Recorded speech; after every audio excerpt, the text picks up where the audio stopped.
Thank you, Mrs. Murthy, and this is Hema, as she has introduced. The moment Pragya just asked me day before night and then mentioned the topic, I was really thrilled to be a participant here as a speaker or whatever, because I really wouldn't mind listening to a lot of this, because STEM education is the hottest topic here in India. It has been happening for quite some time across the world, and the global across the globe, the students have been very actively participating in this thing, and they're part of it. So when some of the schools here are bringing in STEM education, and they're making it a very live thing in their classrooms, it is very interesting. So I was very fortunate and to speak about this, or rather share my thoughts about it. So I would say the button Devaya Namaha is the mantra of the 21st century learning. Here, if you see the evolution of technology for the last 300 years, it was phenomenal. And if you see the timeline of evolution, we can say that 2000, correct me if I'm wrong, but according to the studies, they say 2000, year 2000 is the midpoint on the timeline of evolution.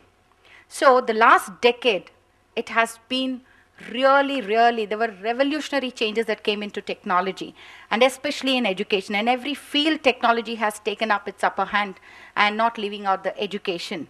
Here we have the last decade. The children born in this decade are called the I generation kids, with iPhones, iPads, iTouches, and iPods, whatever. They're called the I generation kids.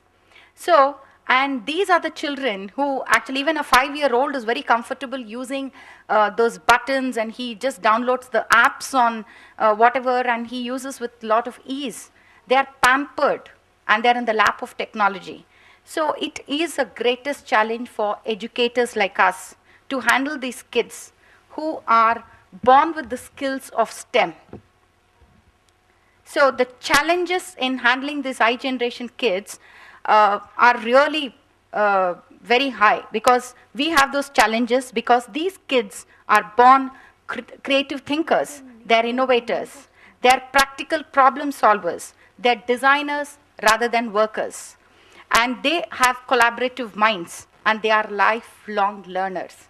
So to develop the skills of STEM is not a great challenge at all, as this generation kids, as I told you, are very comfortable handling these technology aids or the tools, and it is very easy, because the science, the technology, and the math are already existing in the Indian system, and it's very strong.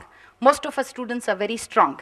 We have schools now with digital digi boards and the smart boards and the interactive boards. So our children have just taken to it with a lot of ease, just like the duck to water. But we need to have the engineering approach, which is missing out. We have to concentrate on this aspect. In fact, I can say that there is another discipline that has come into STEM. Apart from science, technology, engineering, and math, there is another discipline that is added into the STEM, and it has become STEAM. STEAM, where art is another discipline which is added into the STEM, and it has become STEAM. With STEAM, I would say that this addition of art would empower the children with a lot of creativity, designing, and lateral thinking as well. So the STEAM is the most in thing now across the globe. Then learning through listening and reading is an outdated practice in education, and learning through experience, exploration, empowered by technology, is the mantra of this 21st century learning.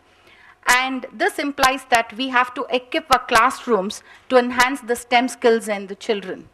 Then I have visited, I think, close to 50 schools in the United States and the Asia Pacific region. And I have seen that the classrooms are live wires. It's an electrifying experience to sit in their classrooms, where the students are transported to the 16th century night sky through a software, and the software is Mitaka. I'm sure you all are aware of Mitaka software, where the students are transported to the 16th century's night sky, what Galileo saw.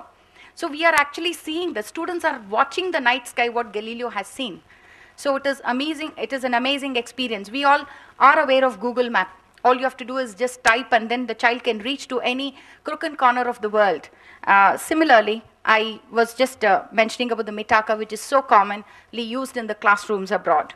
And I saw the demonstrations, the usage of Legos with gears and motors as classroom aids.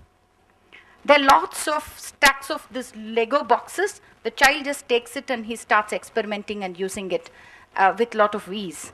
Then the creative computing for the students to come out with their imaginary projects, where softwares like SAM, then Scratch, then Arduino were used by the students with a lot of comfort and ease. It was fun to watch the Mitaka, that is a hands-on science project software, which is there as a part of the classroom aid for the teachers. All they have is this Mitaka software, and mind you, these softwares are available, and some of the schools in India are using them. So the educational tools like Tentomoshi, then Lego Education we do, Lego Mindstorms are delightfully used by the students. Then there was a musical performance given by the students with the help of simple softwares. You know, the interactive boards and the interactive softwares, I had witnessed the musical performance given by the students. It was amazing. Then I enjoyed watching just the third grade students using a robo for underwater trekking. They just constructed the robo with the gears and motors with the help of Lego, and then they sent it underwater, and this robo is going and snorkeling and deep sea diving or whatever. It's underwater trekking. It was very good, and it was done by third graders. Then the powerful tools to enrich STEM learning are creative computing, physical computing, then Arduino, which is a simple controller over the sensors. Now they create the Lego with the motors and gears, and finally they have to design or start using the sensors. So there is guidance given, and there is a robotics, a class which actually helps and guides the students to, help them to choose which sensor is used for what purpose in their projects. Then I was fortunate to interact and attend a session by Professor Masao Ishihara of Japan, who actually updated me about the latest competitions across the world. We still talk about the Olympiads, that is written exams like science Olympiads and math Olympiads and English Olympiads and so on. But these are all to do more with marks, and Indian teachers, we all are Marxwadis or Marxism we believe in, where we only talk about marks. But the hands-on is something which we do not give more emphasis on. We have to emphasize on more of hands-on activities. And here, he actually mentioned about the FLL competition, the first Lego League, which is the first largest robotic competition in the world, where the global students across the globe participate in this in the primary and the secondary level of their schooling. And robotic Olympiads, which are slowly, I think, catching up in India as well. In most of the metro cities, they are having a robotic club where, they do it, and one particular model is selected and sent across. And so their project arrows and so on, which actually enhance the skills of the students, especially the hands-on skills, which actually are promoting the STEM. Subconsciously, we all are doing a lot in our classes. I can say that. Let us not be very disheartened about this.